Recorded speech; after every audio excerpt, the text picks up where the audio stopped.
Alright guys, welcome back to the 17's Grand Cross video. We have our pre-anniversary. Remember, the anniversary is coming out next week on the 22nd, which is only like, what, 8 days away now. So, very, very close. And the lead up towards the anniversary, I thought we might got a step up like we had in the past, but instead we're just going to get a BRUNHILD.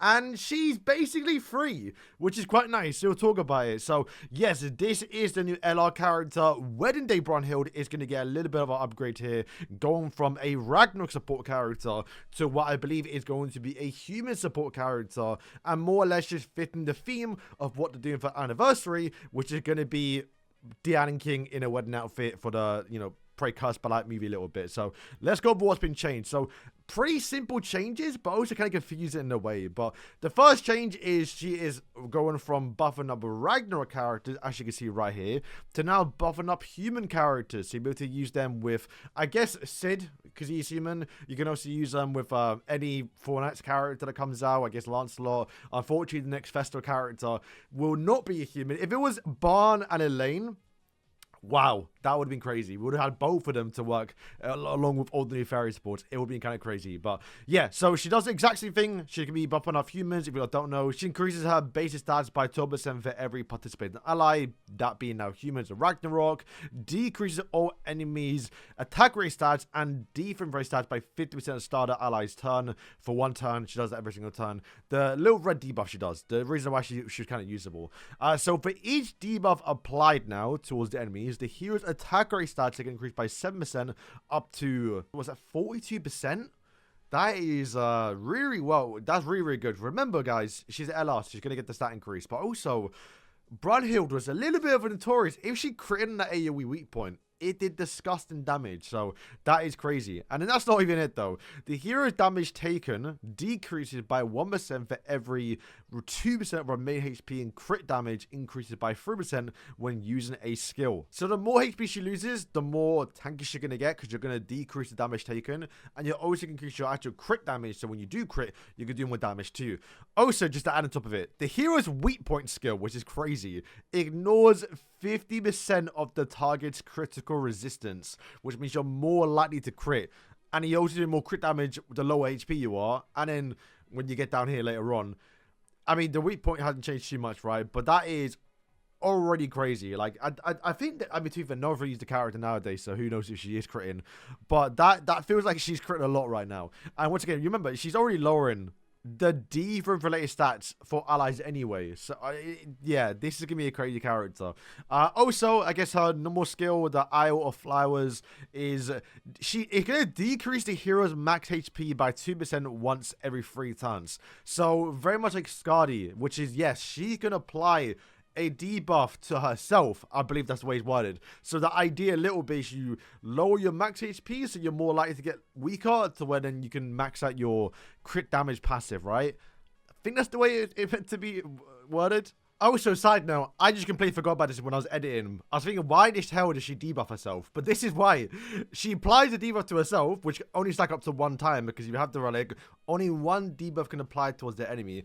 And then she increases her attack by 20% when debuffed. So, yeah, that is why. You do a single target, apply the debuff to yourself straight away, and your AoE skill is going to do even more damage. It's actually smart. But I guess the trade-off is you've got like higher multipliers, and it does stack up to 5 times, so you can lose like, what, 10% max HP? Because yeah, when you get towards like tier 3 is 625% with charge on it. That is, feels kind of good, right? And the daily weak point is staying very much the same, but just some minor upgrades. I mean, granted, they didn't really do that. A weak point is already crazy. It's been one of the better skills in the game since they buffed it, and now it's only going to get better alongside the other stuff, alongside the characters too. So yeah, pretty good changes. The ultimate is also going to get a great stat buff, which is fair enough. I mean, I guess if you get this and then AoE with the ultimate afterwards, it's definitely, there's no way it's missing the crit, right? But yeah, some pretty good changes. Artwork wise, looks very, very good. Definitely leaning, for the looks of it, more towards her Valkyrie form, for the looks of it. I don't know, I'm getting Valkyrie vibes a little bit. If you don't know, BRUNHILD is a Valkyrie. They revealed the last actual Ragnarok chapter, and I assume at one point we're gonna get a actual Valkyrie version of BRUNHILD when they like fully awaken her. But that is, yeah, a pretty good LR character. The next thing is the AllStar Draw. They update this every year, normally giving you access to get some festivals very, very cheap. And we can see if we go down here, this is the banner. We'll show the filler in a second. It actually is pretty decent. Actually including the Valentine's Jormungand that came out this year, which is kind of surprising. But yeah, you're going to get a guaranteed draws. I believe, if I'm not mistaken, you can get one draw, once per day, up to 14 times, which does add up to 420 on the meter. This has always been the thing. So you do have to spend 180 gems to finish your rotation, to get the Gopher, to get the Merlin, to get the Escanor, and to get the guaranteed Ella Elizabeth, alongside 100 free legendary seals, which means you can then just make the Brunhild for free if you want to. So yeah, free Ella Brunhild does sound pretty nice to me. Obviously, if you want to get Elizabeth, if you haven't already got her, obviously definitely do that, because she's probably a little bit more important, and you'll probably have to make it anyway, so it's definitely worth doing. But yeah, technically speaking, it's not free because you have to spend 180 gems, but that's as free as it's going to be, right? And then this is what's in the banner. So you have the loyalty reward, so you can't summon the festival characters, you just get them guaranteed. However, this is what you're summoned for when you do the filler,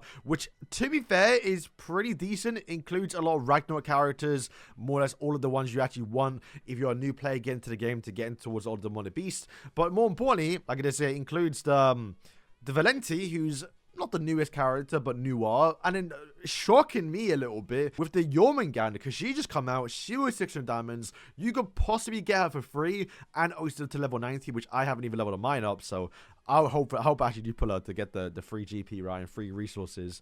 But yeah, overall, pretty decent banner. Can't complain too much about a free banner. The main draw, obviously, is the 100 free legendary seal, so you can get Ella of your choice. Filler-wise, for, like, the legendaries, pretty bad, if I'm being honest. Like, you just don't need any of them nowadays. There's a friend invite, so you invite a friend, you get some diamonds, and I think that's basically it. Alright, so you can actually vote for the festival banner. The poll will take place during an event where you can choose 3 heroes, starting with the UR grade, so UR characters, which would be, hopefully Melieli, right? That'd be, surely you wouldn't exclude them. You think everyone would be in there right now. 5 festival SSRs, and then 7 normal SSR heroes, okay. Oh, but you can choose 3, okay, that's quite a lot of characters to pick from, actually. I wish you would actually show us, like, who you could vote for, like, straight away. Like, I get you want to hide it until the actual day event, but, normally they put, like, an actual, like, banner icon so we can see who's, like, slightly in it, but, like, there's nothing right here right now. Let me check the JP side, because maybe they have an image, which is, we can see, nope, the exact same images, yeah, so we actually don't know who we can vote for just yet. So yeah, guys, that is going to kind of wrap up today's video. A quick little update. Remember, this is only the kind of the dead week, if anything, for the anniversary. Remember, the anniversary is starting in basically next week. We're going to have the new festival character. We're going to have the live stream. Hopefully some other cool stuff to come along with it. And yeah, Brunhild, we knew should come because of leaks. And I wasn't too excited because, I mean, I liked her a little bit because Brunhild is probably my favorite Ragnarok character a little bit because she gets more attention and more love and more lore and depth in the story than any other character we've seen so far. And otherwise, looks very good. And, you know, I wasn't really planning to make this LR character, but if they're giving out basically 100 for free just to spend 180 diamonds, I'm definitely doing it. And it is coming after the update. So tomorrow morning, you can literally make her if you don't have enough, which is very, very cool. Although, I guess I need the resources to get her because, oh my god, it takes so much EXP to level her up. But yeah, pretty decent character. The weak point is gonna go crazy, especially with Lancelot, man. Like, you can imagine, like, just doing a single target with her, AoE Lancelot. It's gonna probably kill the whole team. Standard stuff for Grand Cross PvP right now. So guys, thank you for watching, and yeah.